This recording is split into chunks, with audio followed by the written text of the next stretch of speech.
Bismillah.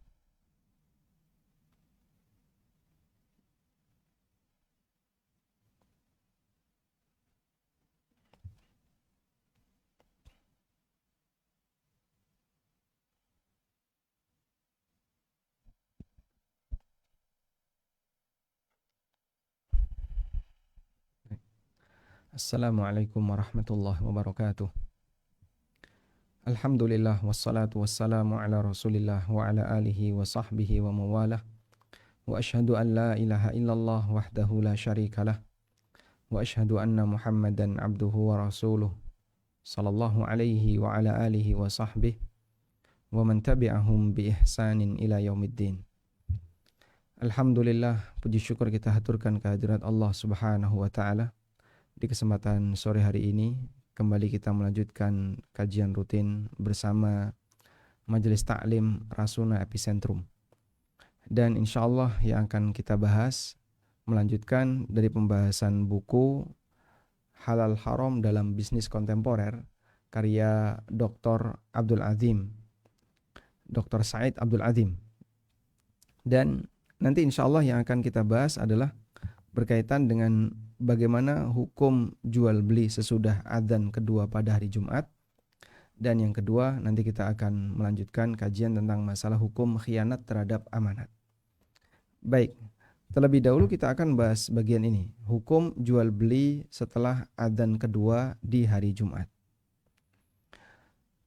Kita tahu bahwa di antara larangan Allah Subhanahu wa taala yang Allah sebutkan di surat Al-Jumu'ah adalah tidak boleh melakukan praktek jual beli ketika adzan Jumat sudah dikumandangkan.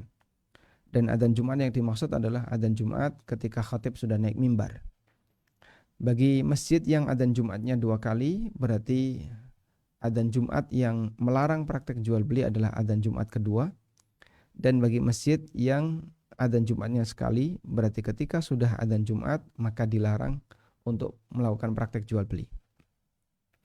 Allah Subhanahu wa taala berfirman di surat Al-Jumu'ah ayat 9.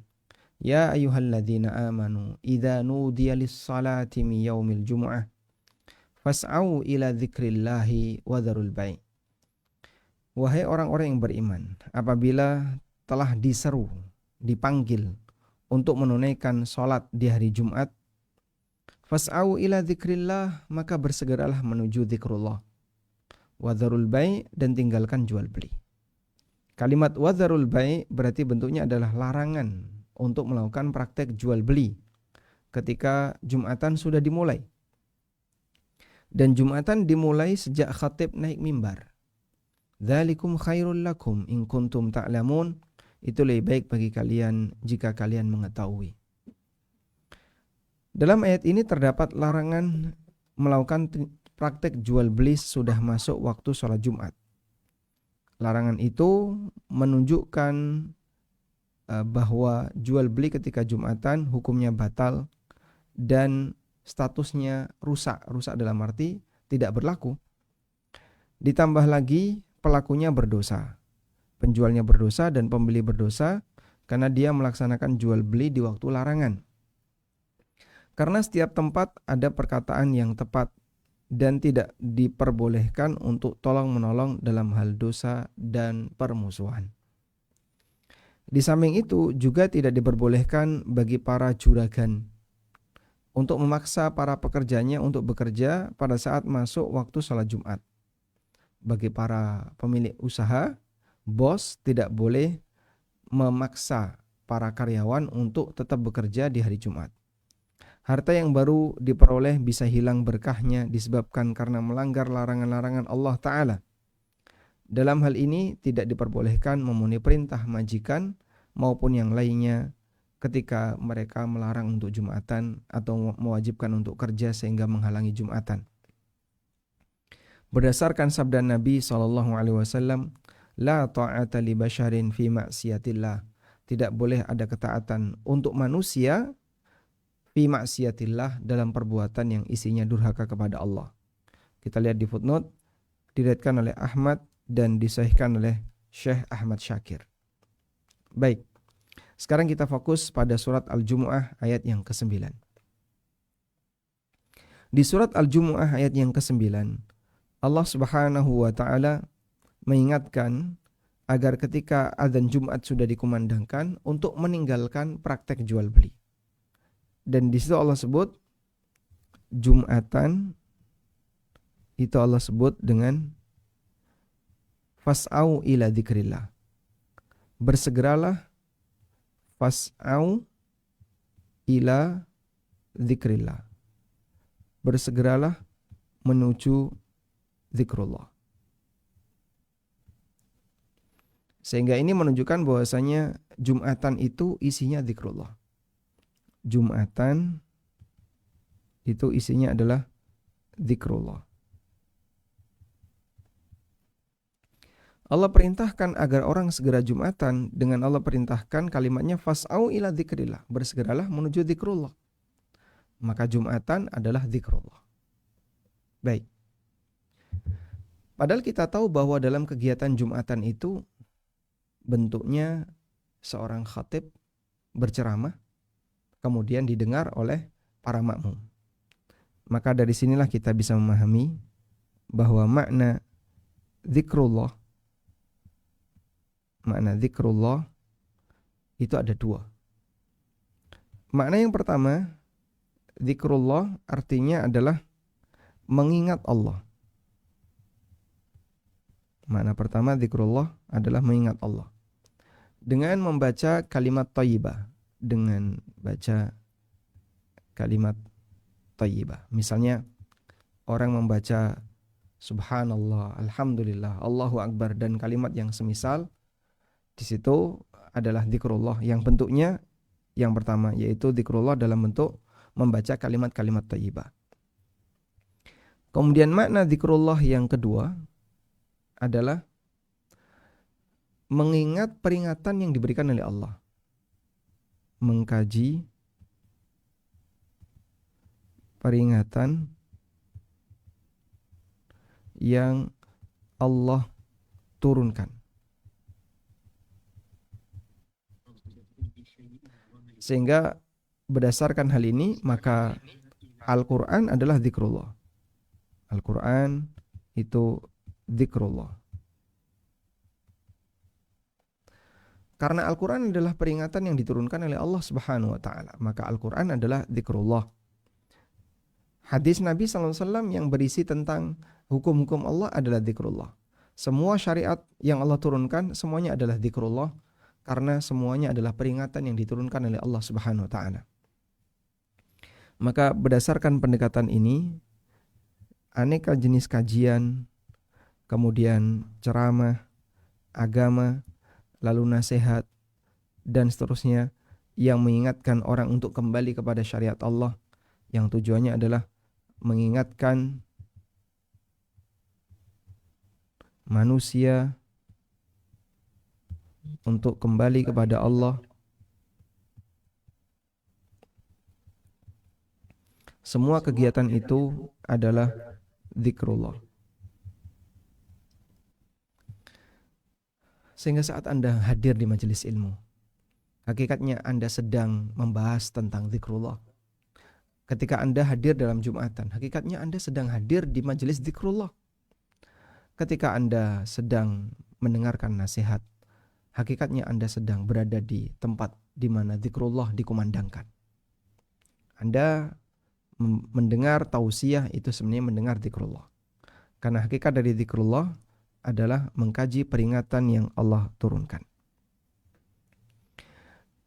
Karena itu ada sebagian ulama yang mengatakan bahwa majlis zikrullah adalah majlisun yuzkaru fihil halal wal haram. Hingga majlis zikrullah adalah majlis yang dimana halal haram disebutkan. Majlisun yuzkaru fihi al halal wal haram. Majlis yang disebutkan tentang halal haram.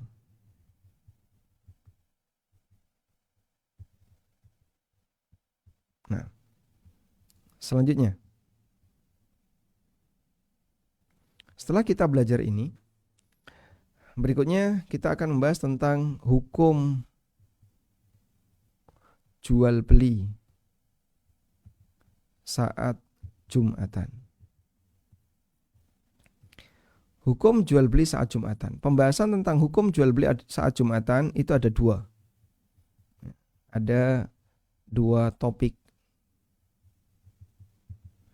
Yang pertama adalah mengenai boleh dan tidaknya. Mengenai boleh dan tidaknya. Yang kedua mengenai status keabsahannya.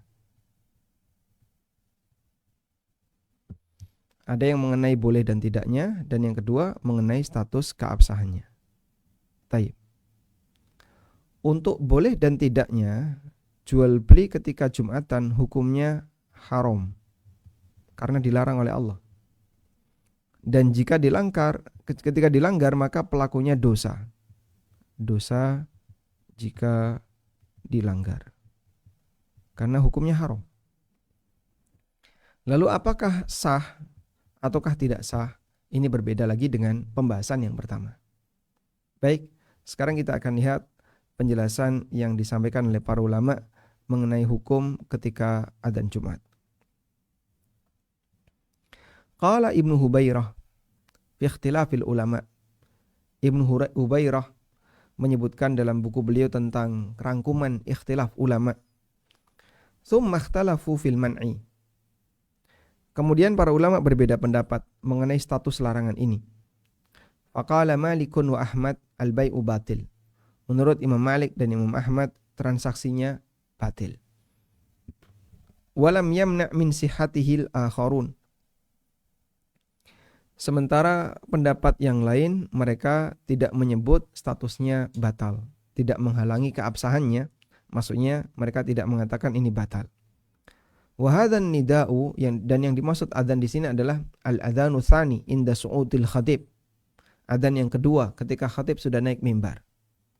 Fa innal adzan al-awwal innama zadahu Utsman radhiyallahu anhu. Karena untuk adzan yang pertama itu adzan tambahan dari Utsman radhiyallahu anhu. Tayyib. Kemudian disebutkan dalam Al-Fiqhu Al-Islami wa Adillatuh karya Dr. Wahbah Zuhaili rahimahullah.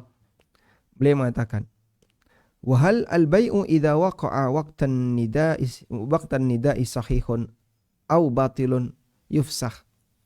Apakah transaksi yang dilakukan ketika adzan Jumat itu sah ataukah transaksi yang batil sehingga harus dibatalkan? Qala al-Hanafiyah, menurut Hanafiyah, al-bai'u sahihun makruhun tahriman. Jual belinya sah tapi status perbuatannya haram. Li'annal amra bitarkil bai'i laisa li'ainil bai'. Karena perintah untuk meninggalkan jual beli dalam ayat di atas, dalam ayat surat Al-Jumu'ah ayat 9 yang tadi kita baca, alasannya bukan karena transaksinya. Bal litarki istima'il khutbah.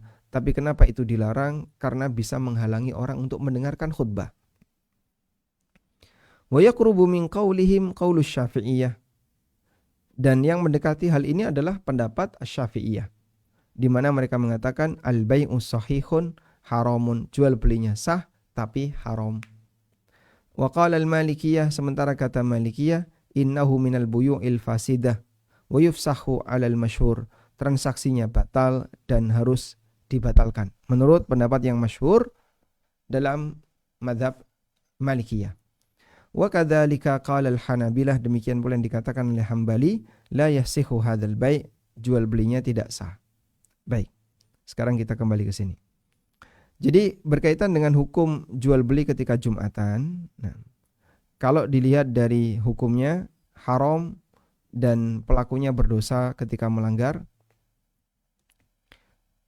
dan ketentuan ini berlaku bagi yang wajib Jumatan. Bagi yang wajib Jumatan.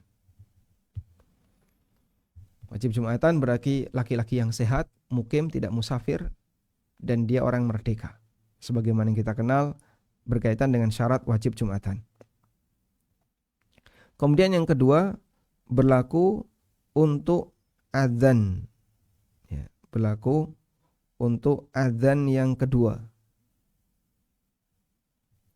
Untuk adzan saat khatib naik mimbar. Nah, sehingga kalau khatibnya belum naik mimbar seperti masjid yang adzan 2 kali, maka adanya adzan pertama tidak menghalangi orang untuk transaksi jual beli. Taib. Selanjutnya, mengenai status keabsahannya. Di situ ada dua pendapat. Ada dua pendapat. Pendapat yang pertama, transaksinya batal. Transaksi batal. Dan ini pendapat yang ma'ruf dalam mazhab Malikiyah dan Hambali. Sebagai konsekuensi, kalau orang jualan saat khatib sudah naik mimbar dan dia wajib Jumatan, lalu dia melayani konsumen, maka uang yang dia terima haram. Dan barang yang diserahkan ke konsumen haram. Terus gimana Pak? Wajib dibatalkan dan dikembalikan ke masing-masing. Uang dikembalikan ke konsumen, barang dikembalikan ke penjual. Baik. Jika posisi dia adalah orang yang wajib Jumatan. Selanjutnya, menurut pendapat yang kedua, transaksi sah.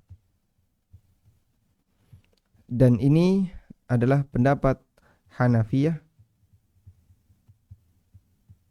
dan pendapat Syafi'iyah. Pendapat pertama beralasan, kenapa batal? Karena ketika sebuah perbuatan itu dilarang, maka status perbuatan itu batal konsekuensinya. Sehingga ada kaidah an-nahyu yaqtadil fasad. Adanya larangan menyebabkan perbuatan itu batal. Sementara menurut pendapat yang kedua, kenapa statusnya sah? Karena larangan itu latar belakangnya bukan karena perbuatannya, tapi karena faktor yang lain. Sehingga ada kaidah an-nahyu yaqtadil fasad idza kana an-nahyu li'aini al-amal. Bahwa larangan itu memberikan makna batal apabila larangan itu berkaitan dengan perbuatan, bukan karena faktor yang lain. Dan ini termasuk di antara perbedaan para ulama usul fikih dalam memahami sebuah larangan. Apakah larangan itu bisa menyebabkan batalnya sebuah perbuatan ataukah tidak? Baik, dari sinilah kita bisa melihat bahwa ada waktu larangan untuk jual beli, yaitu waktu ketika Jumatan sudah dimulai. Dan sekalipun transaksi sah, tapi pelakunya berdosa. Dan berdosa itu karena dia melanggar yang haram, yang dilarang oleh Allah Subhanahu wa taala. Wallahu taala alam.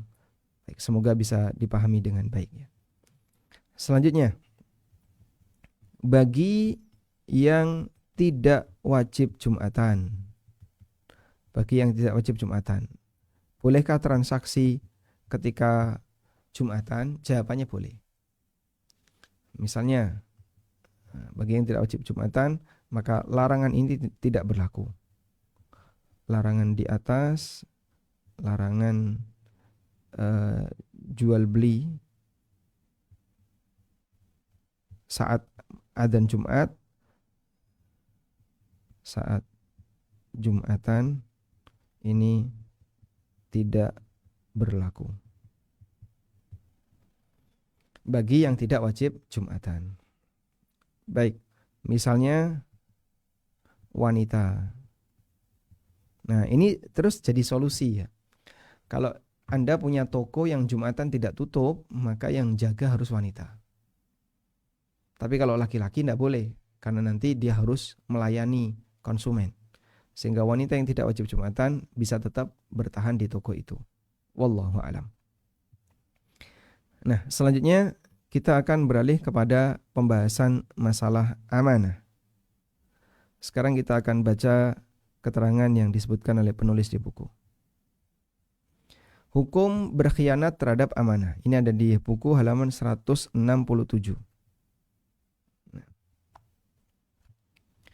Hukum berkhianat terhadap amanah.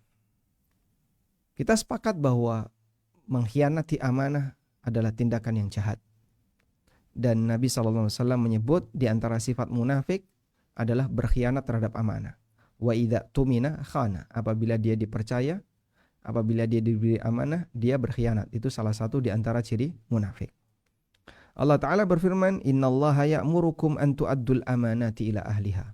Sesungguhnya Allah perintahkan kalian untuk menunaikan amanah kepada yang berhak. Ini di surat An-Nisa ayat 58. Kemudian di sini ada penjelasan tentang sababun nuzul ayat ini. Ayat ini turun berkenaan dengan Utsman bin Abi Thalhah. Pada saat Fathu Mekah, Ali radhiyallahu anhu mengambil kunci Ka'bah darinya.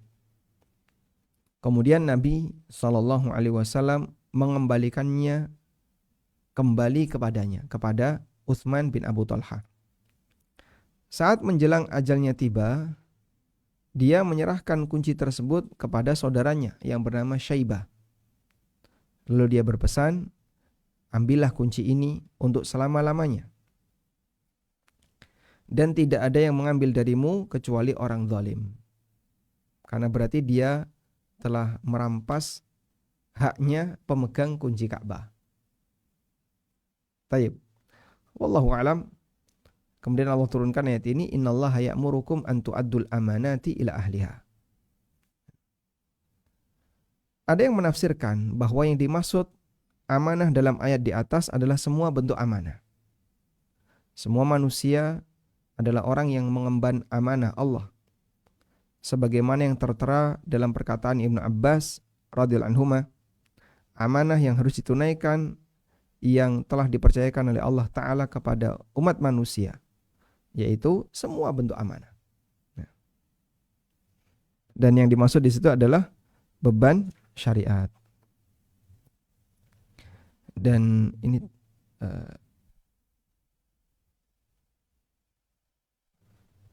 baik, coba halaman lanjutnya kami scan dulu ya.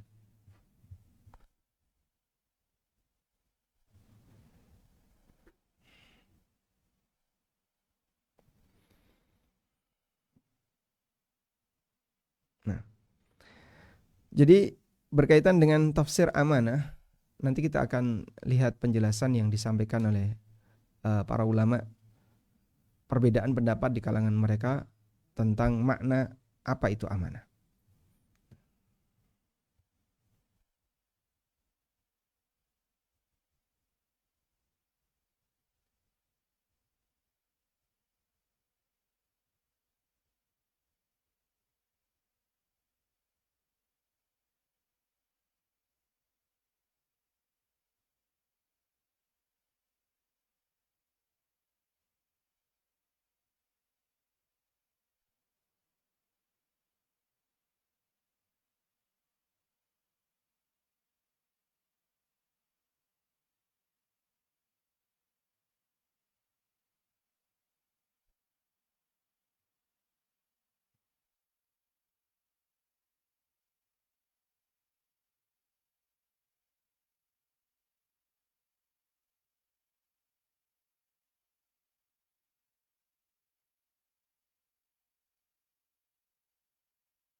Kita lanjut ya. Saya bacakan dulu yang ada di buku.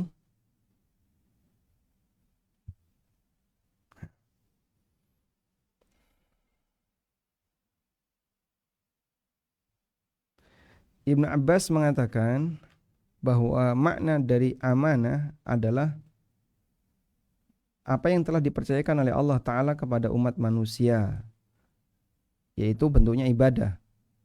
Dan yang lain mengatakan bentuk pengkhianatan kepada Allah dan Rasulnya adalah bermaksiat kepada Allah dan Rasulnya. Imam Muslim dan yang lainnya telah meriwayatkan dari Hudzaifah. Dia berkata, Rasulullah SAW menyampaikan kepada kami bahwasanya amanah diturunkan di pangkal hati manusia. Lalu diturunkanlah Al-Quran dan mereka pun mempelajari Al-Quran dan Sunnah. Karenanya beliau bersabda tentang diangkatnya amanah.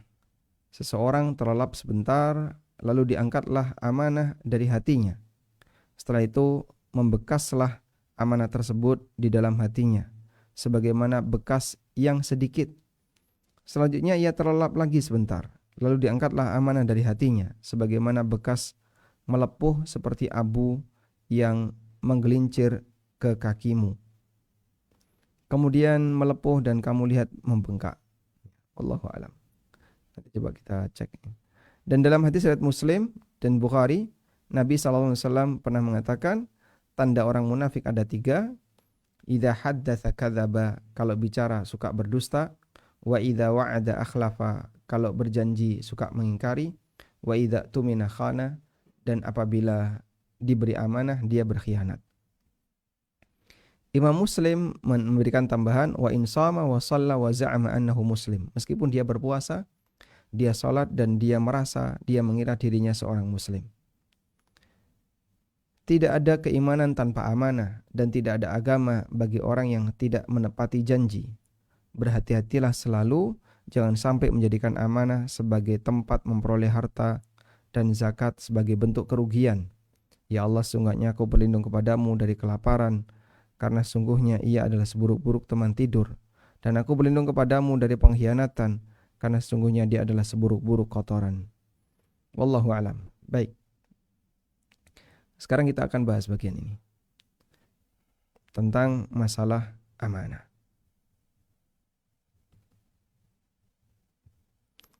Bapak Ibu yang dimuliakan Allah Subhanahu wa taala. Amanah dalam bahasa syariat memiliki 2 makna. Ada 2 makna. Amanah dalam makna umum. Amanah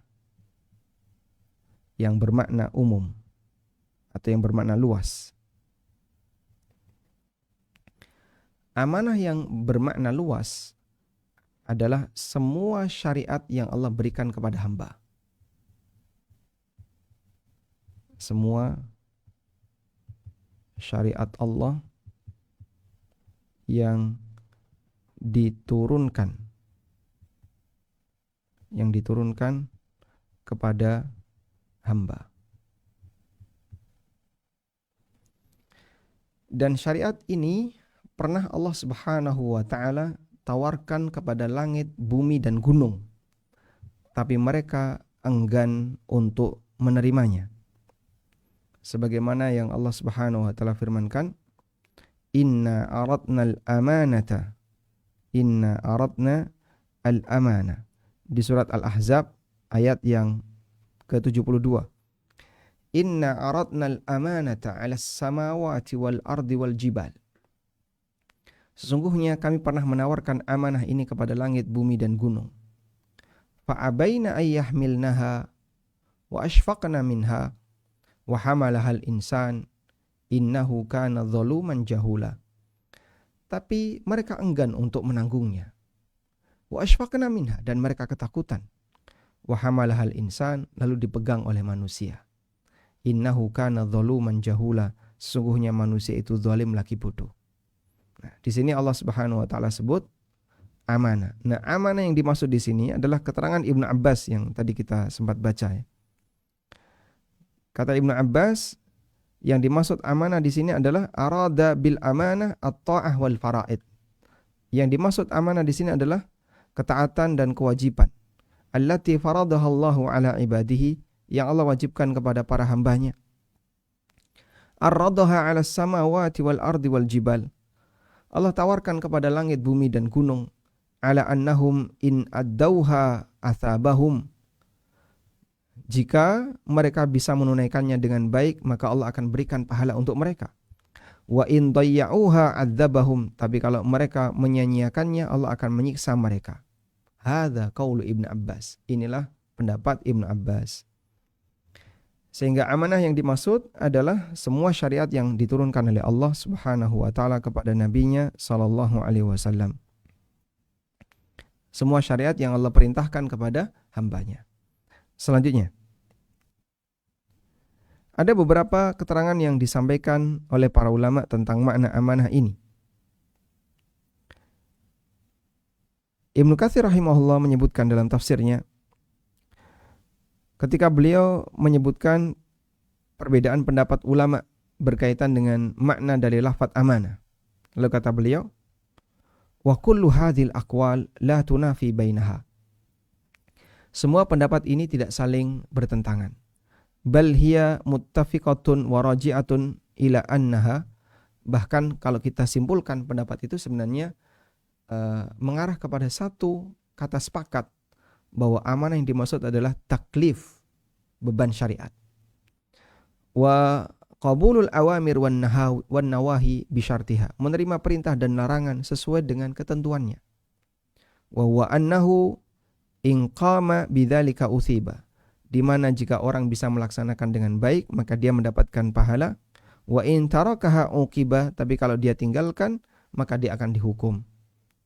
Faqabilahal insan, lalu dia bisa diterima oleh manusia ala dha'fihi wa jahlihi wa zulmihi, padahal manusia itu lemah. Manusia itu bodoh dan manusia itu banyak berbuat zalim. Illa man waffaqallah, kecuali orang yang diberi taufik oleh Allah. Wabillahil musta'an. Dan kita bisa lihat betapa banyak pelanggaran amanah. Semua maksiat pelanggaran amanah. Meninggalkan perintah, pelanggaran amanah. Melanggar yang haram, pelanggaran terhadap amanah. Semua pelanggaran terhadap syariat Islam adalah pelanggaran terhadap amanah. Maka jika terdapat banyak sekali orang yang melanggar amanah, ini hal yang bisa kita lihat di dunia nyata, kecuali orang yang diberi taufik oleh Allah Subhanahu wa taala. Wabillahil musta'an. Dan hanya kepada Allah kita minta pertolongan.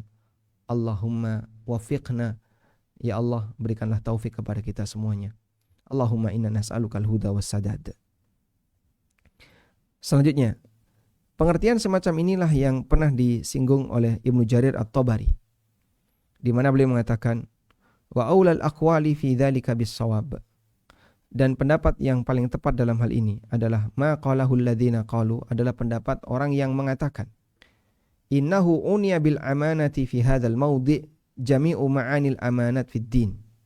Yang dimaksud amanah dalam posisi ini, dalam ayat ini adalah semua amanah dalam agama.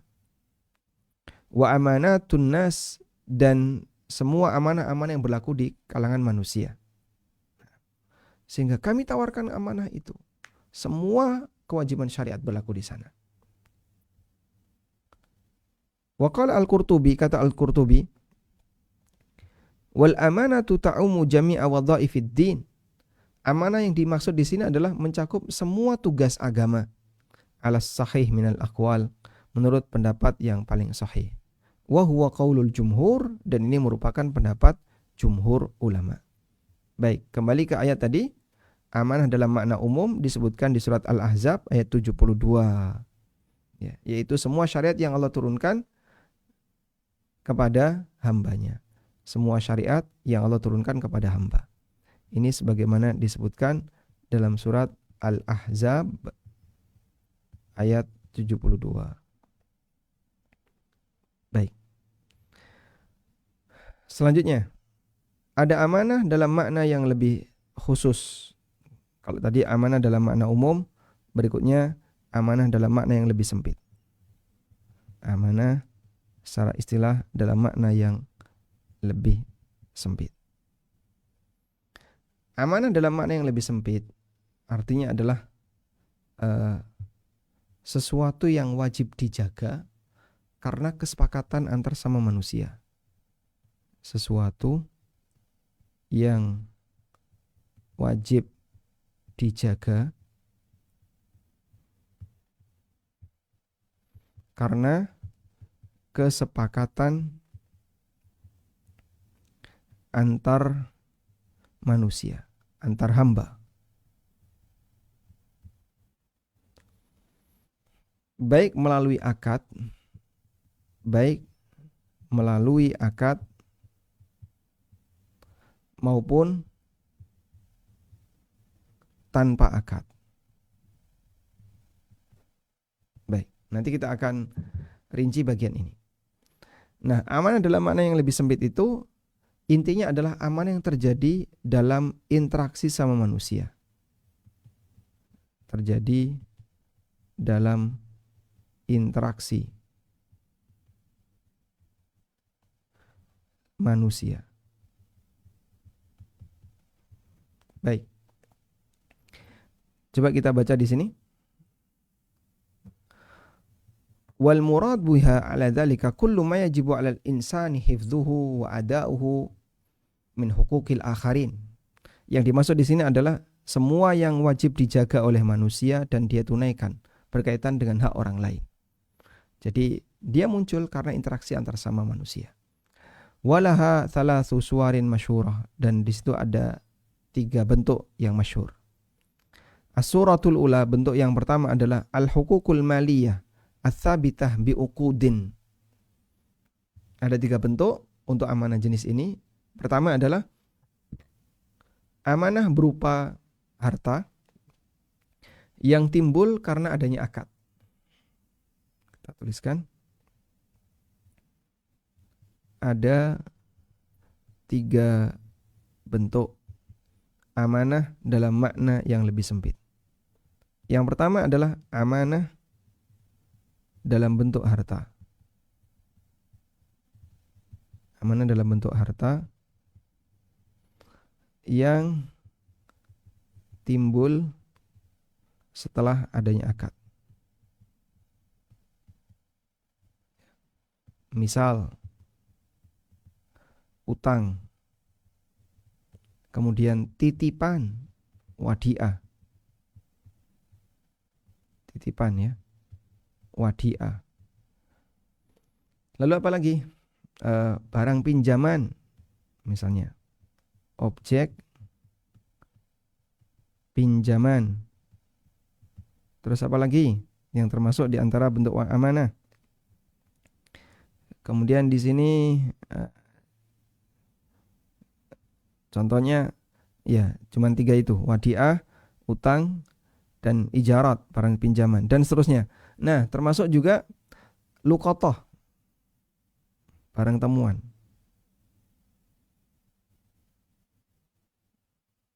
Atau harta yang menjadi amanah tapi di luar akad. Menjadi amanah tapi tanpa akad. Contohnya adalah barang temuan. Orang kalau nemu barang, maka itu menjadi amanah yang harus dia kembalikan kepada pemilik. Kalau dia nggak tahu pemilik, maka dia harus umumkan selama 1 tahun. Ya? Ini bentuk amanah berupa harta yang timbul setelah akad. Dan juga yang timbul tanpa akad, contohnya barang temuan. Baik, karena itu kita tahu bahwa utang adalah amanah. Dan kita tahu bahwa barang titipan adalah amanah, dan seterusnya. Oleh karena itu, dalam hal ini tidak boleh untuk disia-siakan, harus dijaga dengan baik dan seterusnya. Selanjutnya, bentuk yang kedua dari makna amanah yang timbul karena interaksi manusia adalah hifdzu asrarin nas, menjaga rahasia orang lain. Berikutnya, amanah yang kedua adalah menjaga rahasia orang lain. Menjaga rahasia orang lain. Menjaga rahasia orang lain termasuk bagian dari amanah yang harus dijaga. Dan di sini disebutkan dari Abu Sa'id Al-Khudri radhiyallahu anhu, Rasulullah sallallahu alaihi wasallam bersabda, "Inna min a'dhamil amanah." Sesungguhnya bagian dari amanah yang paling besar untuk dijaga indallah, di sisi Allah, yaumal qiyamah, besok di hari kiamat, adalah ar-rajulu yufdi ila imra'atihi wa tufdi ilaihi. Seorang lelaki yang melakukan hubungan badan dengan istrinya, istri melakukan hubungan dengan suaminya, thumma yanshuru sirraha, kemudian masing-masing menyebarkan rahasianya. Rawahu Muslim, hadis riwayat Muslim. Padahal itu amanah yang seharusnya dia jaga. Tidak boleh dia sia-siakan, tidak boleh dia sepelekan, sehingga dia tidak boleh kemudian menyebarkannya, memamerkannya kepada yang lain. Demikian pula yang disampaikan oleh Nabi SAW dalam hadis dari sahabat Jabir bin Abdullah radhiyallahu anhuma. Rasulullah SAW bersabda, "Idza haddatsa ar-rajulu bil hadits," apabila ada orang yang ngajak ngomong orang lain. Tsummal tafata, kemudian orang itu tolah-toleh. Ya, sini saya kasih tahu. Sebelum dia ngomong, dia tolah-toleh dulu. Ada enggak aman ya? Saya kasih tahu. Nah, kata Nabi SAW, ketika ada orang yang bicara sama orang lain, kemudian sebelum dia ngomong, dia tolah-toleh dulu. Tolah-toleh itu indikasi apa? Dia ingin suasana di sini aman. Fahiya amanatun, kata Nabi SAW, itu adalah amanah. Maka berita ini jangan kau bocorkan kepada yang lain, walaupun dia nggak ngomong. Meskipun dia diam saja. Dia nggak bilang kalau saya nggak boleh nyebarkan ke yang lain. Ya walaupun. Tapi waktu kamu diajak bicara gimana? Iya, dia tolah-toleh dulu, setelah toleh-toleh baru dia ngomong. Nah, ketika dia tolah-toleh baru ngomong, itu bukti bahwasanya dia minta agar ini dirahasiakan. Jangan sampai kau malah membukanya. Ya. Maka hanya dengan isyarat semacam ini oleh Nabi SAW disebut amanah. Apalagi kalau dia sampaikan. Jangan bilang siapa-siapa ya. Saya kasih tahu. Ya. Sudah? Nah, si A ngomong sama si B seperti itu. B berusaha untuk menjaga. Sampai kemudian dia merasa nggak kuat, lalu dia pengen bilang kepada D. Jangan bilang siapa-siapa ya. Cuman kamu yang saya kasih tahu. Nah, D berusaha untuk jaga, terus dia bilang ke C. Jangan bilang siapa-siapa ya. Hanya kamu yang saya kasih tahu. Kemudian C berusaha untuk jaga, karena dia nggak kuat, dia bilang ke A, balik lagi berita itu ke A. Saya kasih tahu ya, jangan bilang siapa-siapa. Begini. Duh, kamu tahu dari mana? Duh, ya emang kenapa? A mungkin akan merasa kecewa. Ini pasti bocor. Sehingga pada saat rantai itu ternyata muter, nyambung lagi ke sumber. A sadar, oh ternyata B tidak amanah. Maka Rasulullah SAW ingatkan, cuman sebatas tolah-toleh ketika mau menyampaikan sebuah berita, status berita itu amanah untuk dijaga rahasianya. Dan jaga rahasia itu berat. Gak semua orang bisa menjaga rahasia. Rawahu Abu Dawud wa Tirmidzi wa qala haditsun hasan sahih. Riwayat Abu Dawud dan Tirmidzi dan statusnya hadis hasan yang sahih. Sehingga menjaga rahasia orang lain bagian dari amanah, bisa berdasarkan pesan. Jadi yang bersangkutan berpesan, tolong jaga ini baik-baik. Berdasarkan pesan untuk dirahasiakan. Atau yang kedua, berdasarkan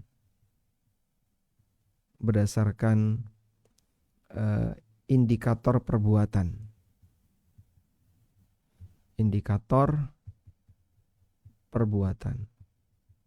Ya. Untuk yang kedua ini misal tolah-toleh sebelum bicara untuk mengamankan suasana.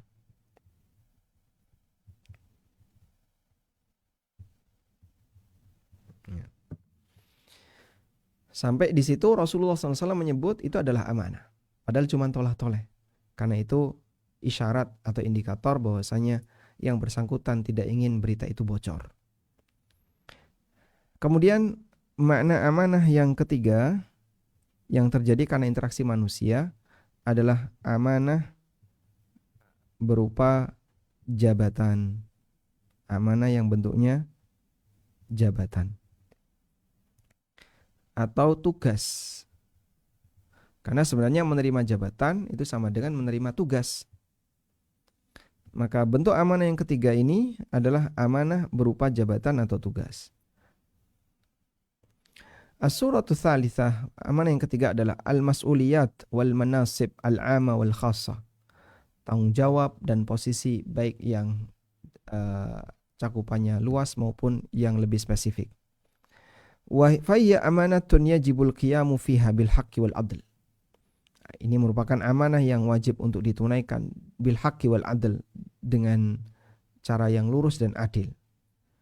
Faman sibul hukmi amanatun, maka ditunjuk sebagai hakim adalah amanah.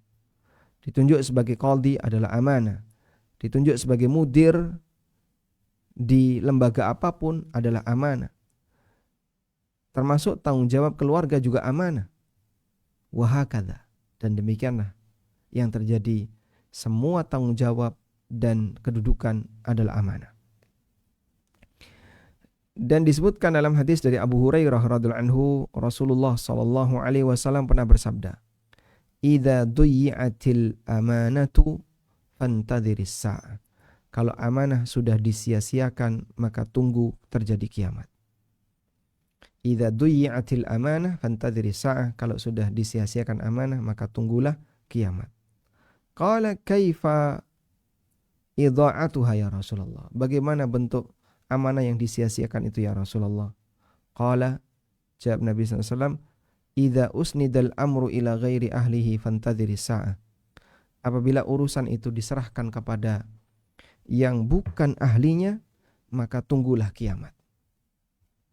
Rawahul Bukhari, hadis riwayat Bukhari.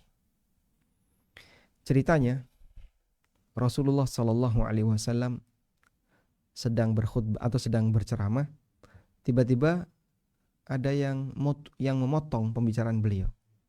Mata sa'ah, kapan kiamat? Kemudian Nabi SAW mengatakan, idza duyi'atil amanah fantadrisa. Kalau amanah sudah disia-siakan, disepelekan, sehingga orang begitu gampang nunjuk pemimpin, tapi sebenarnya dia tidak berhak untuk menjadi pemimpin.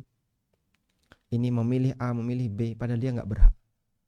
Dan ternyata pelakunya suka menyanyiakan amanah. Fantadrisa, tunggulah kiamat. Kaifa idha'atuha? Lalu bagaimana bentuknya menyanyiakan amanah itu ya Rasulullah? Kata Nabi SAW, idza usnidal amru ila ghairi ahli. Ketika urusan itu diberikan kepada yang bukan ahlinya. Orang ini nggak bisa ngurusi itu, dikasih. Contohnya, jabatan giveaway misalnya. Maka kalau kemudian dia nggak cocok untuk mengemban amanah itu, mengemban jabatan itu, tapi dikasihkan kepadanya, fantadhiris sa'ah, tunggulah kiamat. Karena itu disebutkan dalam hadis dari Abu Dzar. Kita lihat ya, manusia setingkat Abu Dzar. Qultu ya Rasulullah, aku pernah sampaikan, ya Rasulullah, ala tasta'miluni, tidakkah Anda menunjukku sebagai amil? Dan amil ketika itu termasuk pejabat. Utus aku ya Rasulullah untuk jadi amil. Fadaraba, kemudian kata Abu Dzar, fadaraba biyadihi ala mankibi. Kemudian Nabi SAW menepuk pundakku. Tsumma qala, lalu Nabi SAW mengatakan, ya Abu Dzarrin, innaka dha'if. Wahai Abu Dzar, kamu ini lemah. Masya Allah. Setingkat Abu Dzar dikatakan Nabi SAW lemah. Bukan lemah fisik ya, tapi lemah mental. Setingkat Abu Dzar. Kamu ini lemah. Wa innaha amanatun, dan jabatan itu adalah amanah. Wa innaha yaumal qiyamati khizyun wa nadamatun, dan besok di hari kiamat semua jabatan itu akan menjadi sumber kesedihan dan penyesalan. Illa man akhadhaha bihaqqiha, kecuali orang yang mengambilnya dengan cara yang hak. Wa addalladzi alaihi fiha, dan dia menunaikan apa yang menjadi tugasnya. Rawahu Muslim, hadis riwayat Muslim. Masya Allah. Nah, Nabi SAW berkali-kali menyebutkan bahwa jabatan dan tugas adalah amanah. Karena itu beliau mengatakan idza duyiat idza duyiat al-amanah, afwan. Apabila telah disia-siakan al-amanah fantadhiris sa'ah.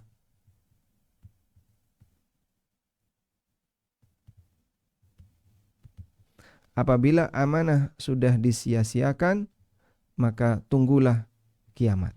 As-sa'ah di sini kiamat. Sehingga bagian dari tanda kiamat, bagian dari tanda kiamat adalah amanah disia-siakan.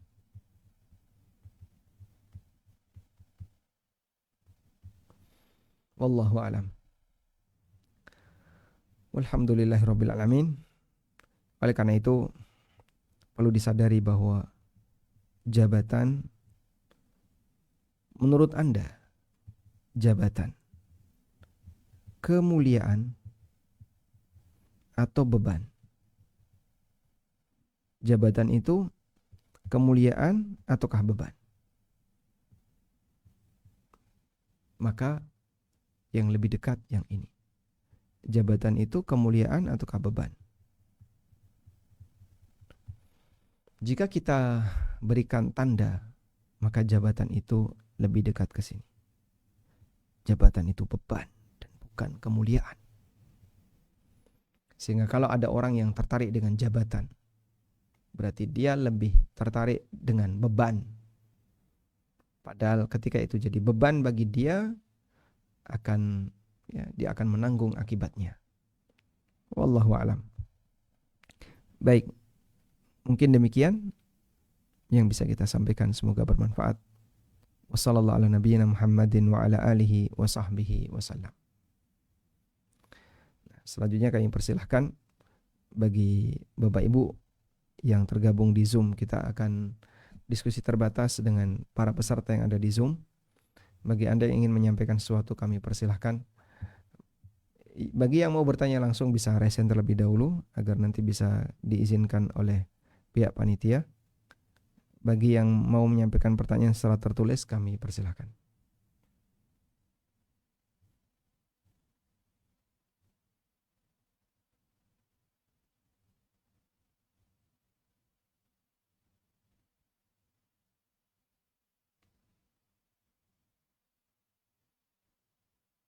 Baik. Tidak ada? Atau kita coba bacakan kalau di kolom komentar di YouTube.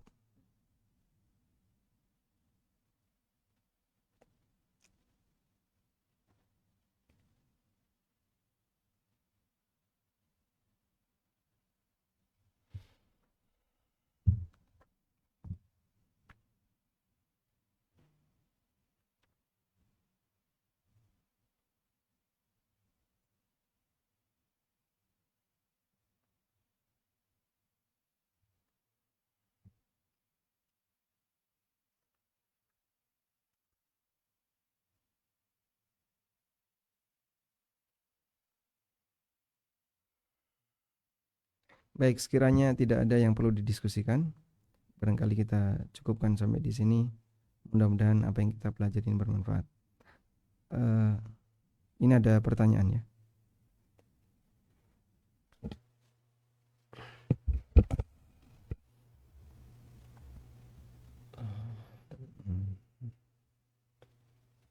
Ada pertanyaan, Ustaz? Jika kita disuruh datang ke penutupan pengajian yasinan, bagaimana cara menolaknya, Ustaz? Waalaikumsalam warahmatullahi wabarakatuh. Jika kita disuruh datang ke penutupan pengajian yasinan, bagaimana cara menolaknya? Pengajian yasinan atau tahlilan itu latar belakangnya beragam. Pertama, yang paling dilarang adalah pengajian yang latar belakangnya adalah perayaan non-muslim. Misalnya peringatan Natalan, tapi dilakukan di masjid. Terus bikin yasinan dan seterusnya atas nama peringatan Natalan. Nah ini jelas nggak boleh. Hari itu adalah hari perayaan non-muslim yang seharusnya kamu itu tidak ikut terlibat di sana. Kenapa malah mengadakan acara seperti itu di masjid? Nah ini jelas kita sama sekali tidak boleh ikut terlibat. Yang kedua, pengajian yasinan atau tahlilan. Jadi yasinan atau tahlilan itu karena di situ baca yasin atau baca tahlil. Disebut pengajian yasinan atau tahlilan karena di situ baca yasin atau tahlil. Yang kedua, pengajian yasinan atau tahlilan yang acaranya adalah peringatan kematian. Nah yang seperti ini nggak boleh. Karena peringatan kematian itu budaya non-muslim dan kemudian masih dilestarikan oleh sebagian kaum muslimin. Makanya sahabat Jarir bin Abdullah radhiyallahu anhu pernah mengingatkan, kunna nahsibu al-ijtima' wa san'ata ta'amin ba'da dafni minan niyaha. Kami dulu menilai kumpul-kumpul di rumah duka terus makan-makan setelah pemakaman termasuk di antara bentuk an-niyaha, meratapi mayit. Ya bahasa kita ya seperti peringatan kematian. Dan para ulama juga melarang akan hal itu, seperti pernyataan tegas yang disampaikan oleh Imam Asy-Syafi'i rahimahullah dalam kitab Al-Um. Beliau mengatakan wa akrahul ma'tam, dan aku membenci praktek ma'tam. Wa hiyal jamaah, dan yang dimaksud adalah kumpul-kumpul. Walau lam yakun fihil buka, meskipun tidak ada acara nangis-nangis. Jadi walaupun nggak pakai nangis-nangis nggak boleh. Kalau pakai acara nangis-nangis lebih parah lagi, menangisi kematian si A, nggak beres-beres sampai ditangisi rombongan bareng-bareng, itu nggak boleh. Itu berkaitan dengan masalah larangan kumpul-kumpul setelah pemakaman. Nah, kalau Anda diundang untuk acara yasinan atau tahlilan dan latar belakangnya yang ini, maka Anda harus dengan dengan tegas menyatakan kami tidak ikut terlibat. Tegas dalam arti tidak harus keras ya. Tegas dalam arti menyatakan sikap. Saya ada di posisi mana sih? Saya di sini. Saya nggak ikut yang kayak gitu. Baik. Yang ketiga, acara yasinan atau tahlilan untuk selain dua ini. Misalnya pindahan rumah atau acara apa yang kemudian orangnya baca yasin atau tahlil. Insya Allah ikut di situ tidak masalah. Karena yang dibaca mau yasin, mau tahlil, maupun bacaan yang lain, selama di situ tidak ada bacaan yang terlarang, hukumnya boleh. Dan acara-acara yang sifatnya tadi, pindah rumah atau akikoh, atau acara apa lagi, pulang haji atau berangkat haji, lalu ada acara seperti tadi, acara semacam ini mubah, sebagaimana keterangan para ulama, sehingga insya Allah kita boleh ikut di dalamnya. Wallahu a'lam. Berikutnya Ustaz. Assalamualaikum warahmatullahi wabarakatuh. Waalaikumsalam. Semoga Allah selalu memberikan perlindungan untuk Pak Ustadz. Pertanyaannya, apabila dalam pemberian amanah ternyata amanah yang diberikan terbatas, sehingga kemampuan kita untuk melaksanakan amanah secara sempurna menjadi tidak memungkinkan, bagaimana pertanggungjawaban kita nanti di akhirat ya Allah? Jadi ya Ustadz, di hadapan Allah. Kalau Anda tidak mampu untuk melakukannya, maka jangan diterima. Terbatas dalam arti Anda tidak mampu melakukannya. Kalau saya ditunjuk jadi bupati, saya tidak akan mau menerima, saya menolak, saya nggak sanggup. Saya ditunjuk sebagai Pak Lurah, mungkin saya nggak sanggup. Bukan keahlian saya di bidang itu. Sehingga kalau orang tahu bahwasanya dia tidak ahli di situ, maka jangan diterima. Saya nggak sanggup melakukan ini, jangan diterima. Sudah? Kecuali kalau tetap dipaksa. Nah, kalau dipaksa, pokoknya kamu harus kerjakan ini. Maka Anda bisa minta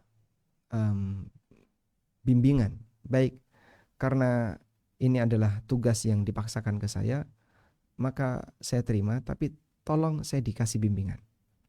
Sehingga Anda minta bimbingan untuk pelaksanaannya. Alhamdulillah, itu lebih bagus. Udah? Kemudian, yang ketiga, ketika Anda minta, nah ini beda lagi. Kalau minta tidak boleh. Karena meminta jabatan dilarang oleh Nabi Shallallahu Alaihi Wasallam. Kecuali jika dia sangat yakin satu-satunya yang mampu hanyalah dia, silahkan dia mengajukan jabatan. Wallahu a'lam. Berikutnya Ustaz. Assalamualaikum warahmatullahi wabarakatuh. Waalaikumsalam warahmatullahi wabarakatuh. Bagaimana hukum kita melakukan transaksi pada seorang laki-laki muslim yang tidak sholat Jumat? Jika kita bertransaksi dengan lelaki muslim yang tidak sholat Jumat, maka saat sesi Jumatan dihentikan. Misal di beberapa kota itu diseragamkan Jumatannya, jam 12 pokoknya adzan. Sehingga khatib naik mimbar tepat jam 12. Nah, saat Anda melihat kejadian itu, maka jam 12 sampai setengah 1 jangan dilayani. Saya jam 12 sampai setengah 1 punya kegiatan yang lain. Anggaplah misalnya Anda pamit untuk sholat atau untuk yang lain. Sehingga jangan dilayani. Nekat melayani, maka Anda termasuk dalam sistem yang menyebabkan orang ini tidak Jumatan. Ya. Sehingga kalau dia adalah orang yang wajib Jumatan, saat masa Jumatan jangan dilayani. Karena dia wajib Jumatan. Kecuali kalau dia nggak wajib, misalnya musafir itu nggak wajib. Ini musafir. Dan sekarang sedang belanja di toko Anda. Kasirnya perempuan, insya Allah tidak masalah. Selama lelaki yang ada di toko itu adalah seorang musafir yang tidak wajib Jumatan. Wallahu a'lam. Baik. Berikutnya Ustaz. Bismillah, bagaimana menghadapi DKM masjid yang jahil sehingga tuntunan kajian yang kami adakan diliburkan karena ada giat Nifsu Sya'ban? Nah, kalau Anda menghadapi semacam ini karena posisi Anda barangkali tidak punya kuasa dalam membuat keputusan, ya mau tidak mau hanya bisa ngikuti dulu. Nah, dan dalam hari ini kegiatan Anda ngalah bukan karena kalah, tapi Anda punya cara yang lebih bijak untuk bisa bertahan di masjid itu. Maka saya sarankan, ya tidak masalah kalau emang diliburkan dulu, ya sudah. Tidak perlu memaksakan diri dan kita bersikap bijak dalam hal ini. Mudah-mudahan Allah Subhanahu wa taala bukakan hidayah untuk semuanya. Baik. Nah, cukup karena sudah tidak ada tambahan lagi untuk pertanyaannya. Ada satu lagi itu. Baik, karena sudah tidak ada, demikian yang bisa kita sampaikan. Mudah-mudahan apa yang kita bahas ini bermanfaat. Dan insya Allah bagi yang tergabung di Majelis Ta'lim Rasuna Epicentrum, nanti kami akan bagikan catatan yang sudah kita tuliskan tadi. Wassallallahu ala nabiyyina Muhammadin wa ala alihi wa sahbihi wa sallam. Wa akhiru da'wana anilhamdulillahi rabbil alamin. Wassalamualaikum warahmatullahi wabarakatuh.